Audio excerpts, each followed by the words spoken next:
hormati Kepala Sekolah SMP Darul Quran Ungaran, Al-Ustaz Nurholis. Terima kasih telah meluangkan waktunya. Kembali kita bertemu di forum diskusi kita. Hari ini kita akan membahas tentang budaya positif di lingkungan sekitar lingkungan sekolah SMP Darul Quran Ungaran. Sebelum kita mulai, saya akan membacakan susunan acaranya.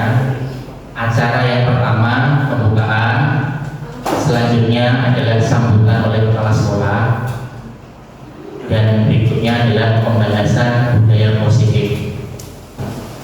Sebelum kita sambutan dipimpin oleh kepala sekolah, kita baca surat Al-Fatihah. Semoga materi pada siang kali ini memang benar-benar mengena, ada empati buat kita semuanya. Itu ya. Al-Fatihah. A'udzubillahi minasyaitonir rajim. Bismillahirrahmanirrahim. Alhamdulillahirabbil alamin. Arrahmanir rahim. Maliki yaumiddin. Iyyaka na'budu wa iyyaka nasta'in. Shiratal ladzina an'amta 'alaihim ghairil maghdubi 'alaihim waladdallin. Berikutnya sambutan akan disampaikan oleh kepala sekolah. Kami persilakan.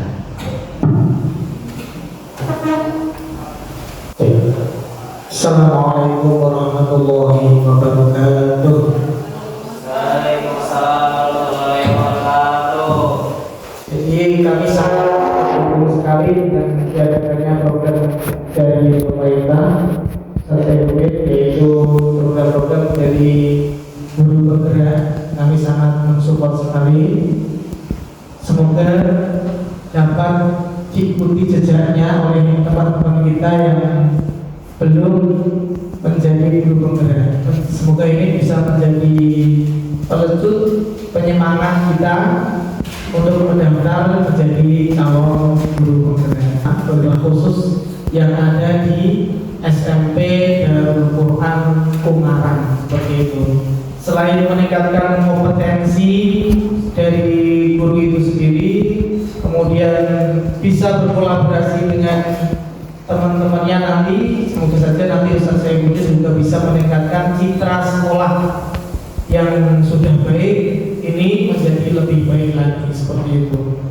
Dan saya mendoakan semoga program-program dari calon guru putra ini dimulai dari awal sampai akhirnya ini berjalan dengan lancar, berjalan dengan baik, dan semoga nanti tepat waktu dalam mengerjakan semuanya dari program-program guru putra. Mungkin itu dari saya.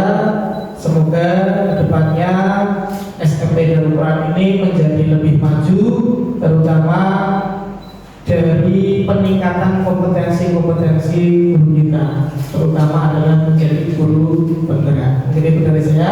Kurang minta maaf. Assalamualaikum warahmatullahi wabarakatuh.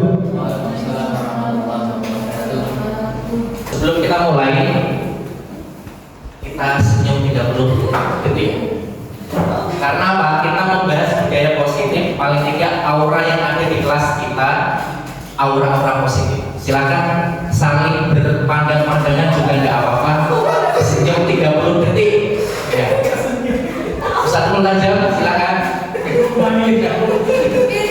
Meskipun ini baru tanggal 26 ya.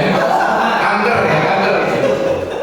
Ya, setidaknya kita di sini sudah memberikan pancaran positif. Mari kita senyum 30 detik. Itu sangat penting buat mengawali kegiatan. Lanjut. Kesepakatan kelas. Kira-kira menurut teman-teman semuanya, kesepakatan kelas apa yang pada siang hari ini perlu dijalankan?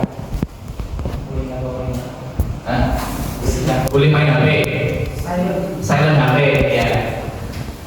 Bisa kesepakatan kelas kita HP-nya di silent biar tidak mengganggu aktivitas kegiatan siang. Ada lagi? Mengikuti sampai selesai. Tapi boleh izin ya? Boleh ya? Kalau izin silakan, kami persilakan untuk izin. Tapi harus beri. Sebelum kita mengawal kegiatan belajar di sekolah, di kelas, itu harusnya ada kesepakatan terlebih dahulu selama KPM berlangsung. Biar apa? Biar terkondisikan. Terus silent HP, terus nggak boleh makan. Oke. Apa saja yang nanti kita bahas terkait dengan budaya positif? Ada 6 item. Yang pertama kita membahas disiplin positif. Yang kedua motivasi perilaku manusia. Yang ketiga keyakinan sekolah atau kelas. Terus kebutuhan dasar manusia, posisi kontrol, restitusi, dan segitiga restitusi. Saya kira ini materi masih sangat baru. Kemungkinan nanti semester ke depan akan ada pelatihan budaya positif juga. Nanti siap-siap Ustadz Faris harus ditunjuk untuk mewakili sekolah. Ada pelatihan budaya positif. Siang hari ini kita akan membahas seperti apa budaya positif. Langsung. Disiplin positif. Ada yang berpendapat tentang disiplin positif itu seperti apa? Disiplin positif tentunya banyak ya. Anak-anak mengikuti Asmaul Husna, guru-gurunya membersamai, datang tepat waktu, terus Tidak tunggu di gerbang. ya tidak ketemu di gerbang. Ada lagi. Nah, tentunya ini ada disiplin positif. Apa sebenarnya disiplin positif? Kita bahas. Disiplin positif merupakan suatu cara penerapan disiplin yang mengajarkan anak bertanggung jawab. Kuncinya anak bertanggung jawab. Kita mengarahkan anak untuk berdisiplin positif, tentunya harapannya adalah anak mampu bertanggung jawab. Jam 7 sudah memulai aktivitas sekolah, berangkat kegiatan belajar. Sebelum kegiatan mengawali dengan bacaan Asmaul Husna. Tugas diselesaikan dengan tepat waktu. Berdasarkan ada catatan bertanggung jawab berdasarkan nilai kebajikan. Kalau nilai kebajikan sekarang kita masuk pada era zaman merdeka belajar, sehingga kita sesuaikan dengan nilai kebajikan. Ada 6 nilai kebajikan. Saya diajari Ustadz Nokolis, kepala sekolah kita, itu ada lagunya. Belajar Pancasila, beriman dan bertakwa pada Tuhan Yang Esa, dan berakhlak mulia, berkebinekaan global, gotong royong mandiri, kreatif dan bernalar kritis. Saya tutor sama beliau. Gimana, mau bareng-bareng? Bareng-bareng biar hafal ya? Ya. Ya, 6 karakter. Yuk kita mulai bernyanyi bersama-sama. Belajar Pancasila, beriman dan bertakwa pada Tuhan Yang Esa, berkebinekaan global,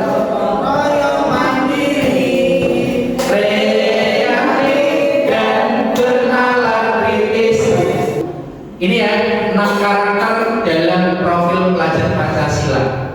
Yang akan dituju adalah karakternya ada. Lanjut. Sekarang kita bahas motivasi perilaku manusia. Nah, ini yang tadinya saya sampaikan Ustaz Faris, bahwa manusia itu memiliki motivasi perilaku. Seperti apa? Next. Ya. Ada 3 perilaku pada manusia. Ini berdasarkan materi yang diajarkan di guru penggerak. Terdapat motivasi perilaku manusia, yaitu ada 3. Untuk menghindari ketidaknyamanan atau hukuman. Maksudnya gimana? Maksudnya adalah dia aman-aman saja. Contoh, besok berangkat jam 7, padahal pelaksanaan Asmaul Husnanya nggak jam 7, tapi jam 7 lebih berapa? 15. Kalau tidak, semuanya akan saya berdirikan di tengah lapangan. Akhirnya dia ya wes ikuti aja, ambil aman. Ini adalah motivasi paling rendah, meskipun dia nomor 1, tapi dia sifatnya itu eksternal, ancamannya itu eksternal, tidak internalnya. Karena dia harus mengikutinya biar dianya itu senang. Ada nggak? Ada peraturan, ya kan? Ambil amannya saja, nah saya ikuti aja. Ada ya? Ya ini untuk menghindari ketidaknyamanan atau hukuman. Menghindari ketidaknyamanan itu atau hukuman didapat dari eksternalnya, ya udah saya ikuti saja.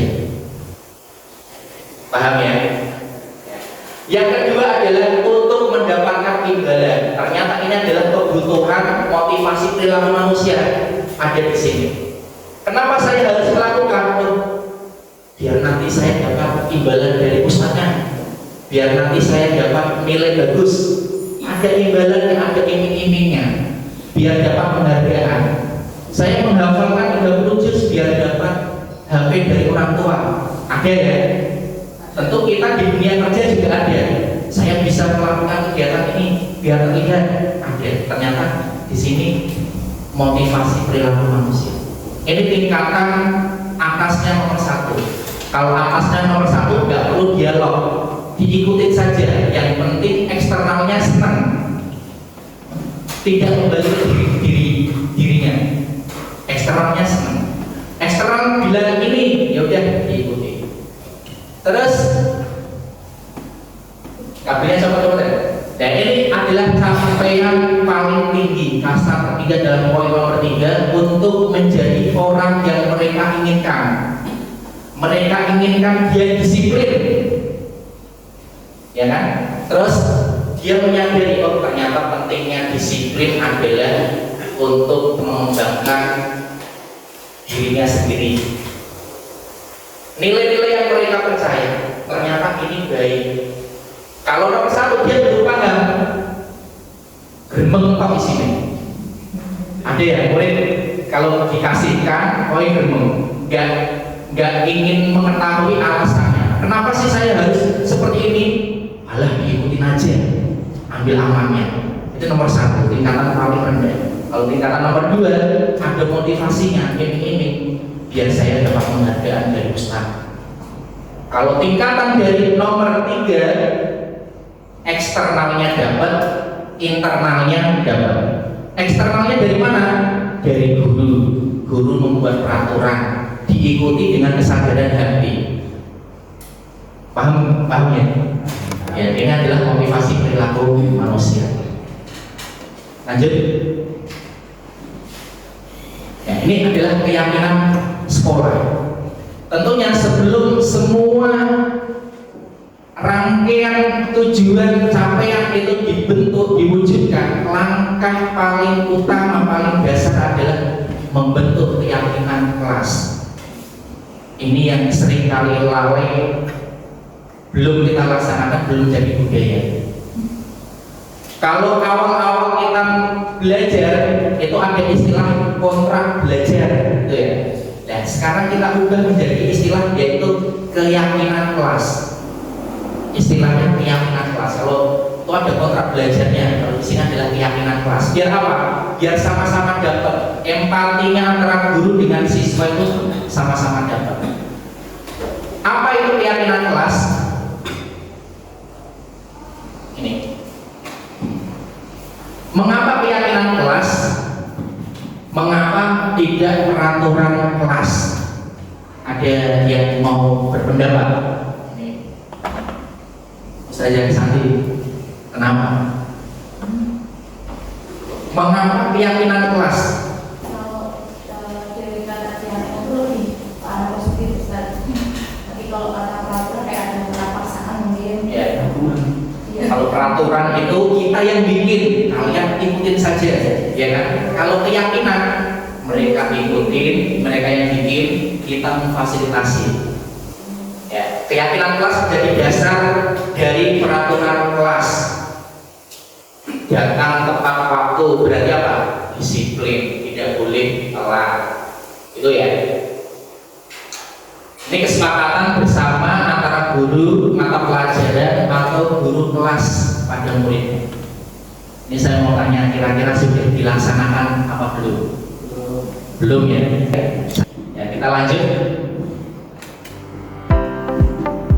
Keyakinan kelas. Dalam video ini kami mempersembahkan hasil dari diskusi mendalam yang telah kami lakukan di kelas mengenai keyakinan dan pandangan hidup.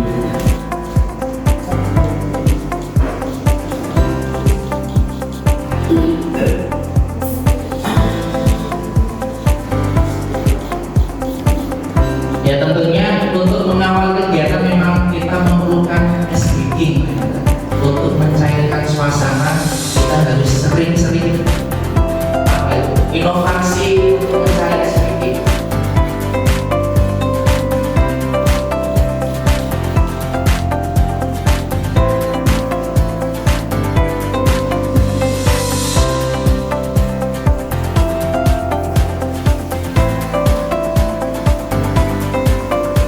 Ini 2 menit saja nih.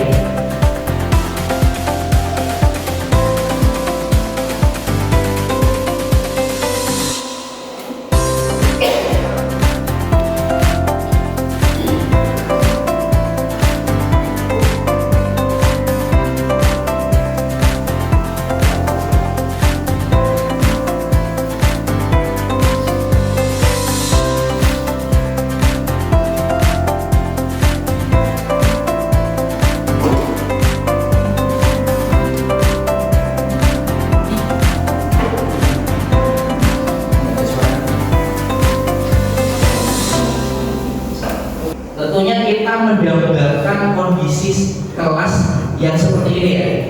Ya, kita tidak mendambakan kondisi kelas itu ketika di kelas anak tertidur pulas, glongsor gitu ya.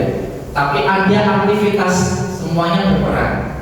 Ya, ini bagaimana cara kita, inovasi kita untuk membangkitkan keterampilan peserta didik. Next. Kebutuhan dasar manusia, apa saja yang kira-kira kebutuhan dasarnya? Nanti ada kasus dan akan kita pecahkan bersama-sama. Ini kasus yang sekiranya memberikan perhatian kita. Apa saja kebutuhan dasar manusia? Nah, ini ada 5 kebutuhan dasar. Yang pertama bertahan hidup. Yang kedua adalah kasih sayang dan rasa diterima, penguasaan, kebebasan, dan kesenangan. Ini 5 kebutuhan dasar manusia, khususnya diterapkan di lingkungan sekolah. Ini sangat berlaku. Langsung kan? Studi kasus. Ustaz Saifuddin, guru wali kelas 9A, bingung menghadapi pula salah satu murid kelasnya bernama Fakir. Fakir yang seringkali meninggalkan kelas, bahkan lama tidak masuk kelas tanpa keterangan jelas. Ini salah satu kasus. Nanti kita coba kita bahas. Jika Anda menghadapi situasi seperti Ustaz Saifuddin, apa yang akan Anda lakukan? Menurut Anda, kira-kira apa alasan Fakir melakukan hal tersebut? Ya, ini coba ada yang mau berpendapat. Kalau di posisi teman-teman menjadi Ustaz Saifuddin yang mendapatkan siswa jarang masuk kelas atau tanpa alasan yang jelas, ada yang mau menyampaikan?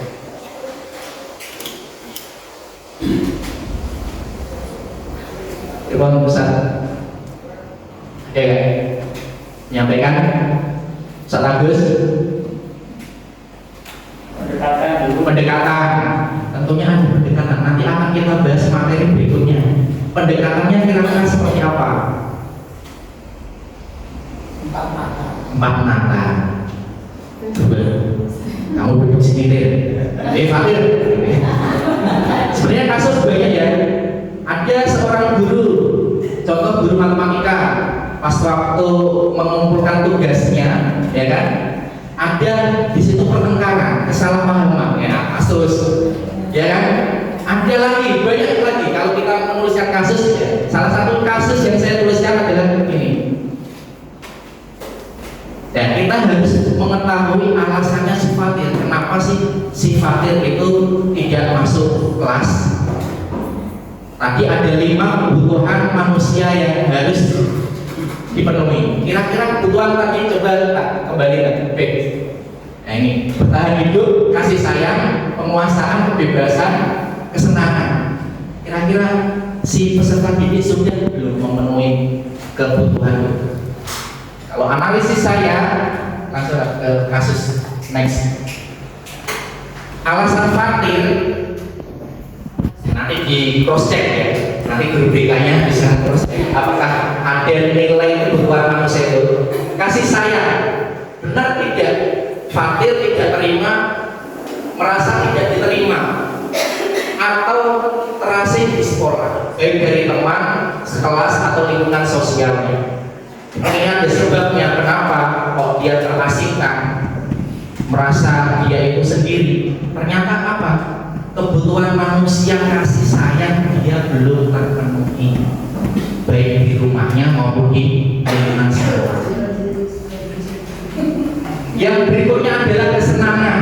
Tentu kita mengetahui bahwa Fatir itu lebih mengetahui dunia outdoor. Ya, maka kesenangannya dia belum terpenuhi. Nah, ini memang tugas mission impossible, misi yang sangat apa ya? Kita sebagai guru bukan malaikat, guru bukan bidadari yang bisa memenuhi semua peserta didik yang ada, tapi kita berupaya. Ini ya, ini kurang lebih alasan si Fatir. Nanti kita ada solusi. Lalu bagaimana kan biar si Fatir itu lebih termotivasi? Ada pertanyaan sudah paham ya mungkin ya? Ditanyakan. Jika tadi Saifuddin menyampaikan terkait ini, apa namanya, terkait bagaimana nih seharusnya seorang wali kelas itu menyampaikan itu. Cara pandang kita yang harus kita lihat secara luas.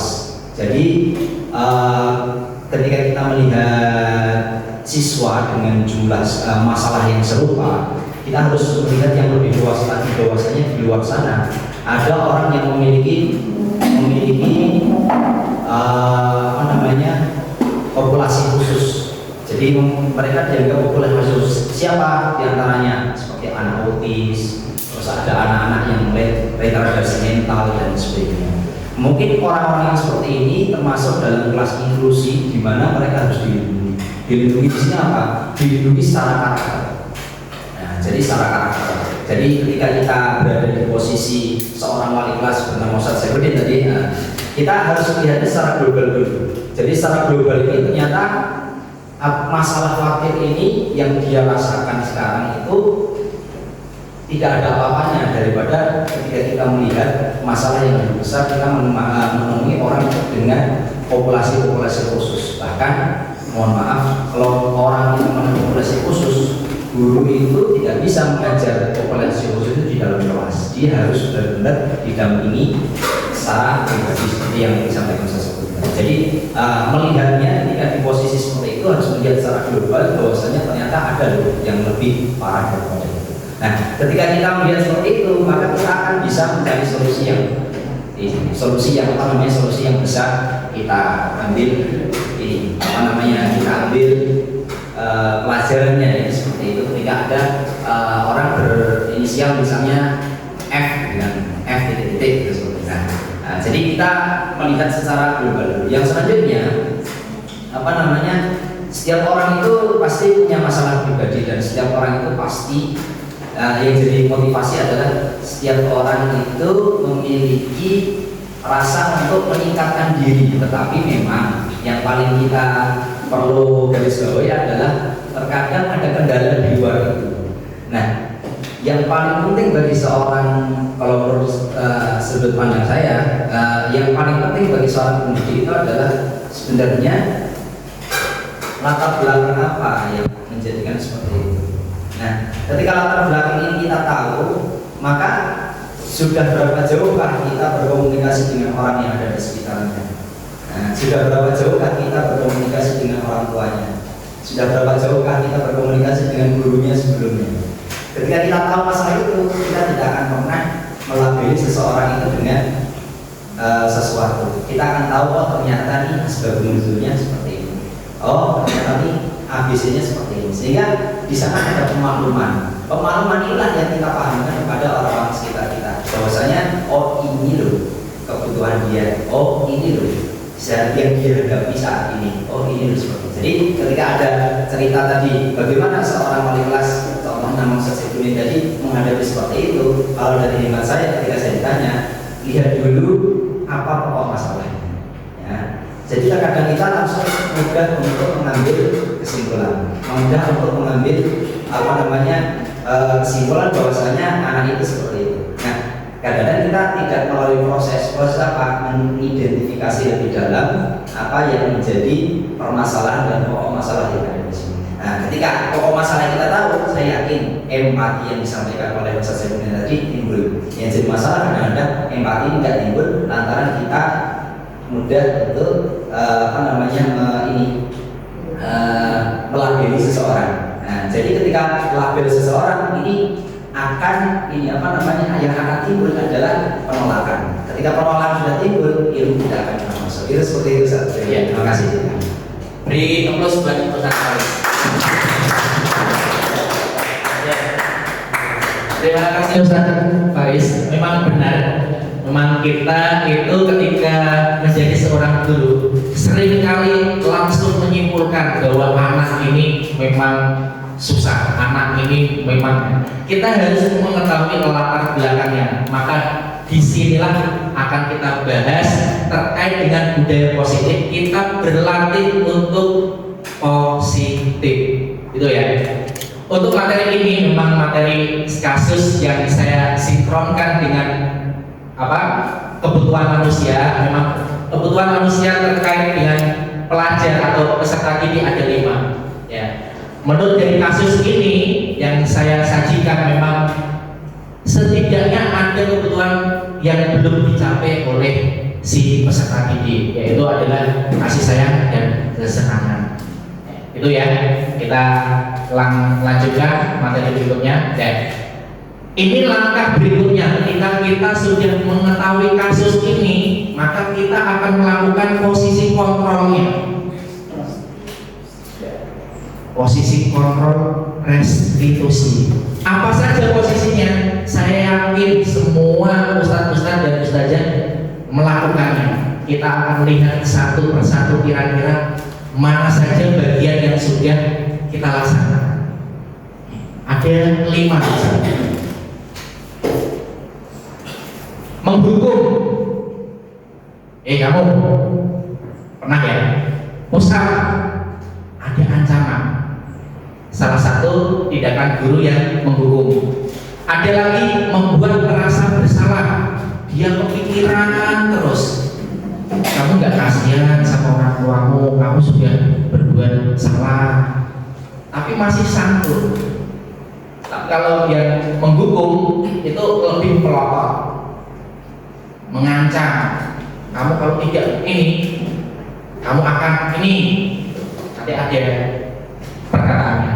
Teman, ya teman ini ada positif, ada negatifnya. Ketika positif nanti teman murid merasa nyaman, tapi ketika negatifnya kita sudah dianggap sebagai teman, sehingga kita diandalkan oleh murid tersebut. Pemantau, ini ada karakter memantau. Wah, siap-siap, coba saya lihat gitu. Memantau, biasanya ada berdasarkan data. Oh, si Judi telat nih. Judi kemarin telat ya. Memantau kesalahan apa yang dia lakukan. Dan yang paling kita jarang lakukan adalah manajer. Tadi ketika ada kasus kita harus apa? Nah, ini ada tekniknya, yaitu adalah manajer. Dari 5 ini, menghukum pernah? Pernah. Membuat merasa bersalah terus ingat. Sering. Saya sendiri di posisi ini, posisi kontrol ini. sehingga dia kepikiran terus, merasa bersalah, yaitu ternyata melakukan membuat merasa bersalah. Teman, ada, ya saya tahu kalau kamu salah, tapi besok jangan diulangin ya. Iya saja, teman. Tapi ada negatifnya, ya. Pemantau ada, sering mantau sih, jadi siapa yang telat, siap-siap ini nanti. Yang manajer ini yang belum, ya kita bahas. Ini menghukum, seorang menghukum bisa menggunakan hukuman fisik maupun verbal. Ini sebenarnya hukuman ini sudah tidak apa ya, sudah tidak zaman. Di era kurikulum merdeka itu secara fisik hukum itu udah ada. Makanya ketika nanti ada asesmen lingkungan, ya kan itu kan biasanya dipertanyakan. Ya, ini sudah tidak relevan. Jangan dibudayakan. Contoh, guru menerapkan posisi menghukum. Patuhi aturan saya, kalau tidak awas kamu. Ada ancaman. Kamu selalu saja salah, kamu salah terus. Ya. Terus selalu telat sekolah, berdiri di lapangan. Di lapangan. Pak Jalur ini perlu, nanti diyakinkan. Next, membuat merasa bersalah, ya. Bersuara lembut, membuat merasa bersalah menggunakan keheningan membuat orang lain merasa tidak nyaman. Ternyata menurutnya itu sudah lembut, tapi kepikiran gitu, ya kan? Sudah dinasihati, sudah disampaikan, tapi kepikiran. Nah ini posisi kontrolnya di sini. Sama. Ada ya. Ibu sangat kecewa sekali dengan kamu. Ya, lembut itu. Kalau tadi kan ada ancamannya, ini tidak lembut. Berapa kali Bapak harus memberitahukan kamu? Udah tak bilangin, masih aja telat. Pak, ini yang lembut, versi yang lembut. Tapi masih terbawa perasaan. Mungkin sudah menyentuh di hati, tapi kebayang-bayang terus. Next. Teman, ayo bantulah demi Bapak ya. Ya Pak, nah ini yang tadi saya sampaikan. Dia memiliki hubungan baik, humor, ada rasa humor untuk mengajak siswa untuk lebih baik. Tapi ada dampak positif dan negatifnya. Tentu ini ada positifnya ya, anak lebih nyaman. Terus dia bisa mengerjakan. Tapi yang negatif apa? Dari posisi negatif, teman, bila suatu saat guru tersebut tidak membantu, maka murid akan kecewa. Salah ya? Sudah ngancani, sudah menjadi teman. Kalau saya kok nggak diajak ustazah ya, kecewa. Saya kecewa sama ustazah. Gitu. Lanjut, pemantau. Ini. Pada saat kita mengawasi, kita bertanggung jawab atas perilaku orang-orang yang kita awasi. Ini telat deh, ini melakukan pelanggaran deh. Peraturannya apa? Sudah jelas kan? Ya, tidak bilang ini. Apa yang telah kamu lakukan? Apa yang telah kamu lakukan buat sekolah? Ya kan? Ini. Next. Sekarang ini adalah posisi kontrol yang sangat menjanjikan, yaitu adalah posisi di manajer. Seperti apa posisi di manajer? Ini posisi di mana guru berbuat sesuatu bersama. Memang benar ketika kita melakukan tindakan bersama itu memang harus empat mata. Kalau memang ada hal-hal yang sekiranya tidak sesuai, memang empat mata. Ini posisi manajer. Panggilan dia ke kantor. Ajaklah diskusi di pohon rambutan. Ini posisi manajer. Seorang manajer akan berkata, apa yang kita yakini? Oh ternyata itu sekolah penting ya. Iya, sekolah penting. Ada pendekatan, sama-sama pernah. Apakah kamu meyakininya? Iya, ternyata sekolah itu penting. Iya, ternyata belajar itu penting buat saya. Jika kamu meyakininya, apakah kamu bersedia memperbaikinya? Langsung. Karena ini adalah posisi secara manajer. Ini memang sulit. Saya sendiri juga sulit. Saya juga bukan manusia yang baik. Saya juga banyak yang salah. Kita sama-sama bercermin. Kita di posisi mana? Kita bisa melakukan manajer ini. Semuanya guru bisa. Tidak hanya tugas kepala sekolah, semua guru bisa melakukan posisi kontrol di manajer. Next.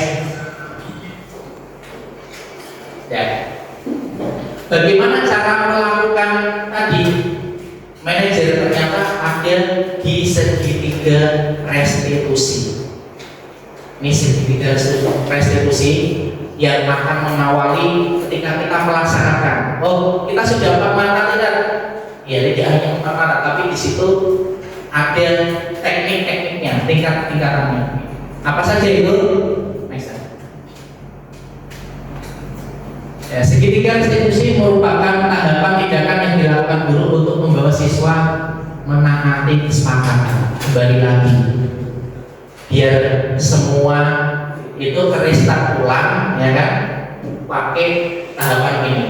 Yang pertama,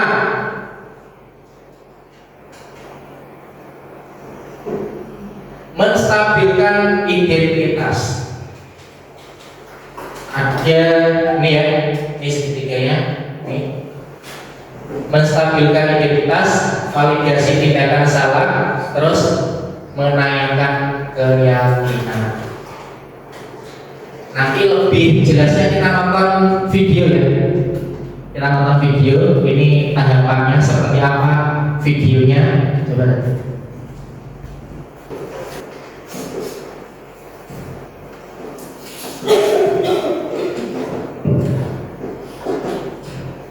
Ini ada kasus, Irsa adalah siswa yang sering datang terlambat ke sekolah.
Tindakan yang salah. Semua perilaku memiliki alasan.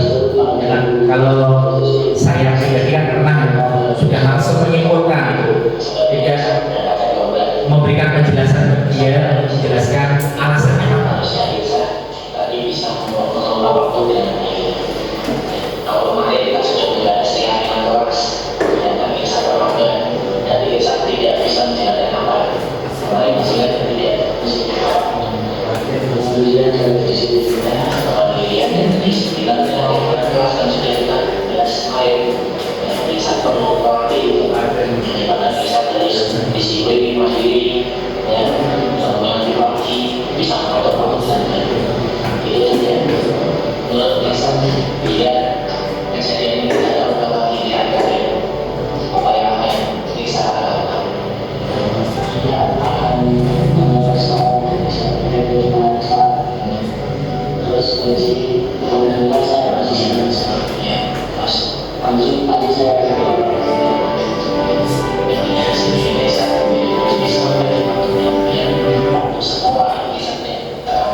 kelas itu nanti milih disiplin dan mandiri.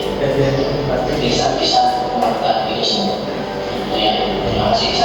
Semoga bisa menjadi anak yang baik, anak yang baik dan berprestasi. Itu yang harus diikuti.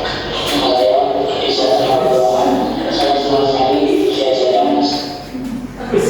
Mungkin itu yang sudah kita sama-sama pelajari dari langkah budaya positif ini. Mari kita bersama-sama melaksanakannya sedikit demi sedikit, nanti juga akan terbiasa dengan posisi yang positif.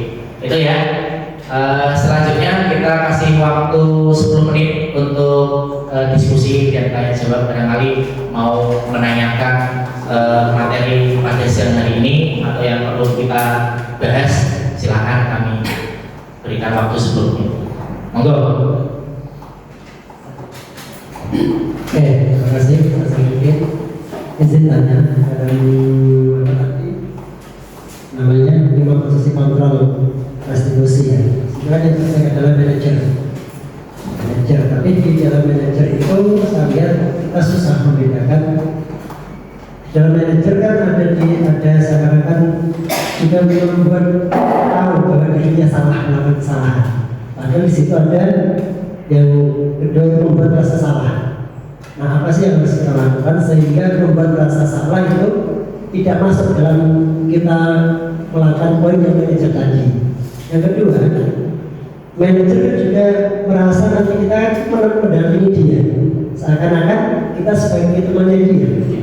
Ya, sehingga ketika ada sesuatu kemudian kita tidak dampingi, maka kita akan kecewa seperti kasus yang teman tadi. Nah, bagaimana sih caranya agar manajer ini tidak masuk tidak masuk membuat rasa bersalah dan kita seakan-akan menjadi teman. Jadi pure manager, dia kebijakan dan masalahnya terselesaikan. Aplausnya karena ada posisi manajer itu empat mata, dia menyampaikan dengan tahapannya, ya, disampaikan oleh si manajer tadi. Biar apa? Biar sama-sama mengetahui kesalahannya apa, terus solusinya seperti apa, tindakan perbaikannya seperti apa, dia menyadari dengan sendirinya. Tapi kalau pertemanan itu hampir ada di manajer, ada pertemanan, ada rasa pertemanan di situ. Di manajer juga ada pemantau, tapi di manajer lebih santun dan lebih nyaman bagi anak. Kalau kita melihat video tersebut, kira-kira ketika kita menangani kasus itu langsung di tempat tersebut secara pertemanan atau kita menggunakan posisi kontrol manager, jelas langsung di posisi manajer karena anak merasa nyaman dan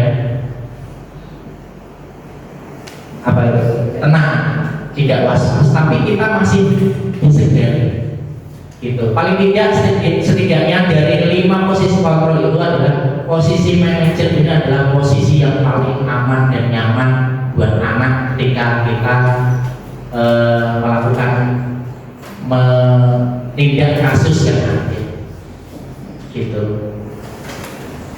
Mungkin ada yang disampaikan dari pertanyaan Ustaz Rois, ada tambahan? Ada nggak Ustaz Jamila? Ada. Ya. Kemarin tadi kan ada perbedaan antara keyakinan kelas dengan peraturan kelas. Tadi disampaikan bahwasanya keyakinan kelas itu adalah kesepakatan, kemudian kalau peraturan kelas adalah peraturan sepihak, biasanya dibuat oleh guru saja dan yang lainnya hanya untuk petani seperti itu. Cuman ini saya agak gimana ya bahasanya itu keyakinan, misalkan contohnya apa yang kita yakini, apa kamu yakininya. Kalau secara verbal tadi untuk untuk yang dicontoh, contohnya yang video tadi, insya Allah dari semuanya mungkin sudah paham. Tetapi dengan kata-kata keyakinan kelas itu masih agak asing di telinga gitu maksud saya. Masih agak asing di telinga. Kita belum terbiasa dengan bahasa tentang keyakinan kelas, karena keyakinan itu artinya itu kan kepercayaan ya, yakin, percaya dan sebagainya. Keyakinan kelas. Dan ini saya butuh apa ya? Butuh pengertian lagi, butuh pemahaman lagi, dan aplikatifnya seperti apa? Mungkin bisa dikasih contohnya seperti itu, Jadi saya masih belum paham dengan perkataan ini, masih asing dengan apa yang kita yakini. Nah, tadi untuk videonya mungkin sudah paham, tapi untuk yang bahasa-bahasa yang untuk keyakinan kelas ini agak mungkin sudah kesepakatan di grup penggerak mungkin ya, tapi untuk bahasa keyakinan kelas ini kayak masih agak rancu, bukan rancu kalau saya katakan ya, atau mungkin telinga saya saja yang belum pernah mendengar apa itu tentang keyakinan kelas seperti itu. Mohon bisa dijabarkan lebih tentang keyakinan kelas. Terima kasih. Ya, terima kasih Ustaz. Keyakinan kelas dari awal tadi saya sampaikan bahwa ketika guru mengajar di kelas itu hal yang disampaikan pertama adalah kontrak belajar. Memang mau sila rumah kan gitu. Lah, muncullah pemahaman materi kontrak belajar itu istilah yang kurang tepat. Dibuatlah keyakinan kelas. Keyakinan kelas di sini tidak semata-mata sepaham dengan kepercayaan, tapi yakin bahwa nilai yang diciptakan di kelas itu adalah nilai yang baik. Kembali lagi tadi, nilai karakter pelajar Pancasila, sehingga ada istilah keyakinan kelas. Ini semuanya kalau Ustazah mengetahui, semua memang ini sudah menjadi budaya ketika kita mengawali kegiatan KBM, ada perwakilan wali kelas maupun guru mata pelajaran. Hal yang pertama dilakukan adalah keyakinan kelas, bukan kontrak belajar. Istilah ini diganti menjadi lebih santun, lebih positif, yaitu keyakinan kelas. Yakin bahwa sifat yang dibawa nantinya di kelas ini adalah sifat yang baik, bukan kepercayaan, tapi yakin bahwa siswa yang ada di kelas ini akan dibawa ke perilaku yang positif. Contohnya apa? Mandiri. Tadi di kasus Irsa ada mandiri, disiplin. Itu penggunaan jangan, tidak, itu kalau bisa malah dihilangkan karena itu tidak ada nilai positif, ya kan? Harus diubah menjadi positif. Datang tepat waktu, ya kan? Terus mematuhi peraturan. Kalau tidak boleh, jangan, itu akan merasa memori anak itu akan menjadi apa itu? Penasaran. Tapi kalau sudah membuat dengan kalimat yang santun, nanti bisa dikolaborasikan dengan guru bahasa Indonesia-nya, itu akan lebih baik gitu. Ini terakhir ya, soalnya sudah 1 jam ya. Terima kasih teman-teman yang respon materinya. Memang keyakinan kelas ini sudah dipatenkan secara nasional. Ketika kita ingin menciptakan budaya positif, langkah paling dasar adalah membuat keyakinan kelas. Adapun nanti kalau ada perubahan istilah lain, kita ikutin saja, ya. Maka zaman itu kan akan terus berubah, akan berkembang, dan istilah-istilah apa, pokoknya kita siap, pokoknya kita ngikutin saja. Ada keyakinan kelas, ya udah keyakinan kelas. Ada pemantapan kelas, ya udah pemantapan kelas. Intinya teman-teman semuanya untuk menciptakan ruang lingkungan kita budaya positif, langkah paling dasar adalah kita membuat keyakinan kelas. Untuk apa? Untuk menciptakan nilai-nilai karakter profil Pancasila. Ada yang tadi sudah kita nyanyikan bersama-sama. Itu ya teman-teman semuanya. Terima kasih atas atas diskusinya. Apabila nanti ada diskusi bisa kita jadwalkan lain waktu. Kami akhiri.